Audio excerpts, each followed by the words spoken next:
Atau dia pakai tongkat masih bisa jalan sendiri? Tidak. Dia betul-betul lumpuh. Dia tidak dapat menggerakkan semua anggota tubuhnya. Dia tidak dapat berdiri, dia tidak dapat duduk, dia tidak dapat jalan. Tetapi satu hal, orang lumpuh ini punya iman. Mana amin? Lebih kuat amin.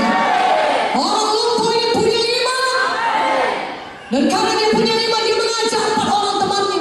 Dia berkata, mari teman, angkat aku kepada Yesus, bawa aku kepada Yesus. Memang aku tidak dapat menggerakkan badanku, memang aku tidak dapat menggerakkan kakiku, tetapi aku percaya ketika aku sampai kepada Yesus, pasti Yesus menyembuhkan aku. Aku pasti sembuh. Katakan amin. Dia tidak berkata, matilah aku sekali ini. Udah tubuhku bukan hanya pincang, tetapi tubuhku tidak dapat bergerak sama sekali. Untuk jalan pun aku butuh bantuan orang. Bagaimana mungkin Yesus menyembuhkanku? Tidak ada lagi harapan. Tidak. Orang lumpuh ini punya iman. Dia memanggil 4 orang temannya, bawa aku sampai kepada Yesus. Aku percaya Yesus bisa menyembuhkan aku. Haleluya. Maka mereka pun pergilah, saudaraku, digotong oleh 4 orang temannya. Orang lumpuh ini terus menuju ke tempat Yesus. Saudara bisa bayangkan mereka melewati jalan demi jalan untuk menuju ke rumah di mana Yesus sudah memberitakan firman Tuhan. Tentunya banyak orang berpapasan dengan mereka. Tentunya mungkin ada yang mengenal dia dan berkata, mau kemana? Oh, saya mau pergi ke tempat Yesus. Ngapain? Oh, karena saya percaya Yesus bisa menyembuhkan saya. Aduh, sudahlah. Kalau seperti engkau nasibnya, nggak mungkin lah. Badan pun sudah tidak bisa bergerak lagi, nggak ada harapan. Tetapi tahukah saudara, kalau kita punya iman, tidak ada yang mustahil bagi kita yang beriman. Lebih kuat aminnya.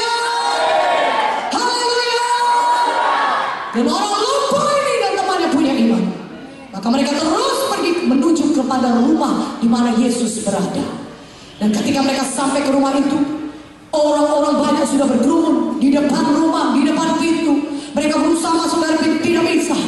Orang-orang banyak tidak memberi jalan. Dan di jendela juga mereka berusaha masuk dari jendela, tidak bisa juga, penuh. Mereka tidak bisa masuk dari pintu, tidak bisa masuk dari jendela. Tetapi mereka tetap beriman. Katakan amin. Mereka tetap beriman. Dan mereka tinggalkan iman mereka. Mana aminnya? Mereka tidak berkata, pulanglah kita ke rumah, sudah tidak bisa ini jumpa Yesus. Banyak orang tidak. Mereka tetap berkata, pokoknya aku pasti sembuh. Ketika Yesus aku jumpai, aku ketemu dengan Yesus, aku sembuh. Haleluya. Katakan haleluya. Maka mereka terus menindakkan iman mereka. Tahukah saudara apa yang mereka buat? Mereka buka atap di atas. Tidak bisa masuk pintu jendela, tidak apa. Kita buka atap. Dan 4 orang temannya itu, saudaraku, mengangkat temannya ke atas. Dan mereka buka atap di atas. Dan mereka turunkan temannya pas di depan Tuhan Yesus.